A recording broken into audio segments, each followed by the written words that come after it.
Dorand, e përmende pak më herët faktin që ky akt, ky dokument i rëndësishëm i miratuar nga Kongresi, i spikat dhe i favorizon shqiptarët kudo ku ata jetojnë. Jo vetëm në Kosovë, në Shqipëri, por edhe në Maqedoninë e Veriut, pra kudo. Pyetja ime është, në eksperiencën dhe ekspertizën tënde, përse shqiptarët identifikohen si faktori rëndësishëm strategjik për interesat amerikane në Ballkan dhe në Europë? Besoj se ne shqiptarët kemi një histori të pro-amerikanizmit, ne shqiptarët kemi një histori, edhe sot nga pyetësorët po të marrësh, nuk besoj se ka popull në Europë që e do më shumë Amerikën se sa që duam ne shqiptarët. Po jo vetëm kjo, i bashkuajmë parafolësit kur tha se Kosova është një histori suksesi për Shtetet e Bashkuara të Amerikës.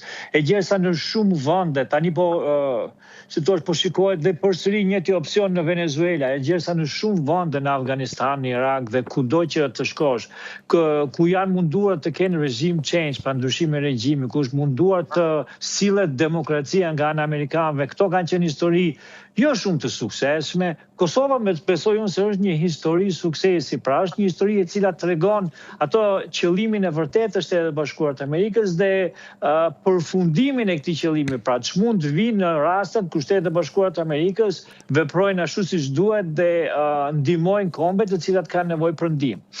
Por jo vetëm kaq, besoj se në Ballkan faktori shqiptar, jo vetëm se është një faktor stabiliteti, por është një faktor i cili ka lidhje me perëndimin më shumë se çdo faktor tjetër, duke e marrë nga ana jo vetëm nacionale, po nga ana edhe kombëtare. Shqiptarët nuk kanë pasur lidhje me Rusinë. Janë serbët ata të cilët kanë pasur lidhje me Rusinë. Grekët nga ana tjetër janë një vend i NATO-s, janë një vend me aleancë të ngushtë me Shtetet e Bashkuara të Amerikës, por përsëri kanë një marrëveshje edhe ata me Rusinë. Por, si thash, në këtë marrëveshje, në këtë qëndrim të Shtetit Bashkuar të Amerikës pro shqiptare, unë do ta ndaja në grekët të lëm jashtë ekuacionit dhe të fusim në ekuacion serbët, maqedoncët dhe shqiptarët, sepse këto janë dhe malazezët, po si thua pjesa malazeze, serbe dhe shqiptare. Besoj se në të gjithë këto rrethina, faktori serb është një faktor i cili nuk është pro-amerikan, i cili ka treguar që është një faktor pro-rus në Evropë dhe kjo nuk shihet mirë nga Shtetet e Bashkuara të Amerikës. Faktori maqedon po i njëjti, pra ka një mbështetje pro-ruse.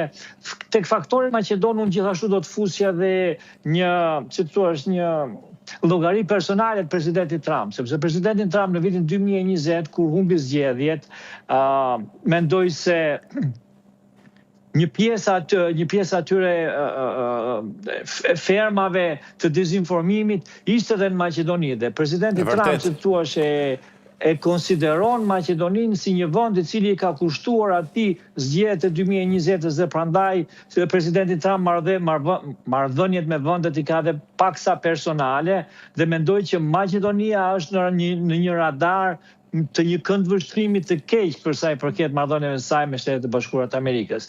Pra si thash, faktori shqiptar jo vetëm ka qenë një faktor stabiliteti, jo vetëm që ka qenë një faktor pro-amerikan, po duke u krahasuar me faktorët e tjerë, besoj që zgjedhja e Amerikës është një zgjedhje shumë e thjeshtë për të bërë dhe besoj që kjo nuk do të ishte vetëm zgjedhja e Amerikës, po të ishte zgjedhja e kujdo superfuqie e cila ka të njëjta qëllime në Ballkan siç kanë Shtetet e Bashkuara të Amerikës.